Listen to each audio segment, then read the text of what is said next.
அடுத்த கேள்வியாக, 5 வேளை தொழுகை தொழுகும் போது நிய்யத்து வைக்கலாமா அப்படின்னு கேட்டிருக்கிறாங்க.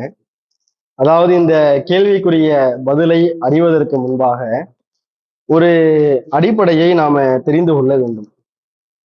நிய்யத்து என்கின்ற அந்த வார்த்தை என்பது அரபு மொழியை சார்ந்தது. அந்த அரபு மொழியை சார்ந்த நிய்யத் என்கின்ற வார்த்தைக்கு என்ன பொருள் என்றால், மனதால் எண்ணுவது என்றுதான் அதனுடைய பொருள். வாயால் மொழிவது என்பது அதனுடைய பொருள் அல்ல. எதற்காக இதை நாம் சொல்லுகிறோம் என்றால், இன்னைக்கு நிய்யத் என்கின்ற பெயரால் என்னென்ன காரியங்கள் எல்லாம் நம்முடைய சமுதாயத்தில் நிகழ்கிறதோ அந்த அனைத்து காரியங்களும் வாயால் மொழியக்கூடியதாக இருப்பதை நாம் பார்க்கிறோம். உதாரணத்திற்கு கேள்வியில 5 வேளை தொழுகையை தொழும்போது நிய்யத்து வைக்கலாமான்னு கேட்கிறாங்கல்ல.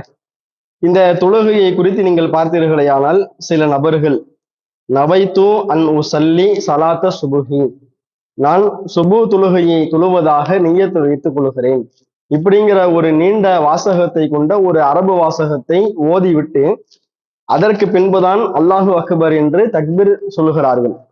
இந்த தொழுகையினுடைய ஆரம்ப தக்பீர் தஹ்ரீமாவை சொல்லுகிறார்கள்.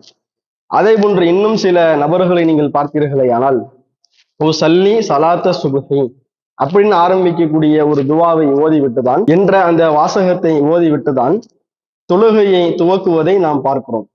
ஆனால் இஸ்லாத்தில் அதுவெல்லாம் வழிமுறையாக காட்டப்பட்டிருக்கிறதா என்று கேட்டால், பொதுவாக இஸ்லாத்தை பொறுத்த அளவிற்கு எந்த அமல்களை நீங்கள் செய்வதாக இருந்தாலும் நிய்யத்தின் அடிப்படையில் தான் செய்ய வேண்டும். அந்த நிய்யத் என்பது எப்படி இருக்க வேண்டுமானால், மனதால் நினைத்தால் போதுமானது. அல்லாஹ்வின் தூதர் ஸல்லல்லாஹு அலைஹி வஸல்லம் சொன்னார்கள். சஹீஹுல் புகாரியில பதிவு செய்யப்பட்ட முதலாவது செய்தியாக நாம் பார்க்கிறோம், இன்னமல் அமாலு பின்னியாத், எந்த அமல்களாக இருந்தாலும் அது நிய்யத்துகளின் அடிப்படையில் தான் இருக்கிறது. நாம் தொழுவதாக இருந்தாலும் தொழப்போகிறேன் என்று மனதால் நினைத்து கொண்டால் போதுமானது. நோன்பு வைப்பதாக இருந்தால் நான் அல்லாஹுவிற்காக நோன்பு நோக்கிறேன் என்ற உள்ளத்தில் அந்த எண்ணம் இருந்தால் போதுமானது. இப்படி எந்த காரியத்தை செய்வதாக இருந்தாலும் உள்ளத்தில் அதனுடைய எண்ணம் இருக்கின்ற அடிப்படையில் அந்த காரியங்களை நாம் செய்து கொண்டோமே ஆனால் அது அல்லாஹ்விடத்தில் நிச்சயமாக ஏற்றுக்கொள்ளப்படும்.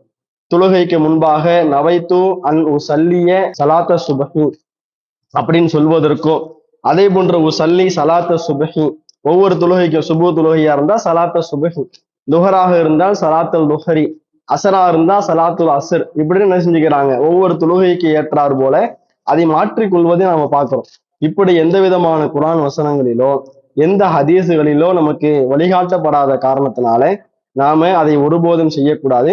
நிய்யத்து என்பது மனதால் நினைத்தல் என்கின்ற அடிப்படையில நாம் தொழுவதற்கு முன்பாக, நான் தற்பொழுது சுபுஹ் தொழுகையை தொழப்போகிறேன், நான் தற்போது நுகர் தொழுகையை தொழப்போகிறேன் என்ற அந்த உள்ளத்தில் உள்ள எண்ணத்தோடு நாம் தொழுது கொண்டால் போதுமானது. இதற்கு மாற்றமாக அல்லாஹுவின் தூதர் அவர்கள் ஹஜ்ஜி மற்றும் உம்ராவின் பொழுது மட்டும்தான் வாயால் மொழிந்து அந்த நிய்யத்தை வெளிப்படுத்தி இருக்கிறாங்க.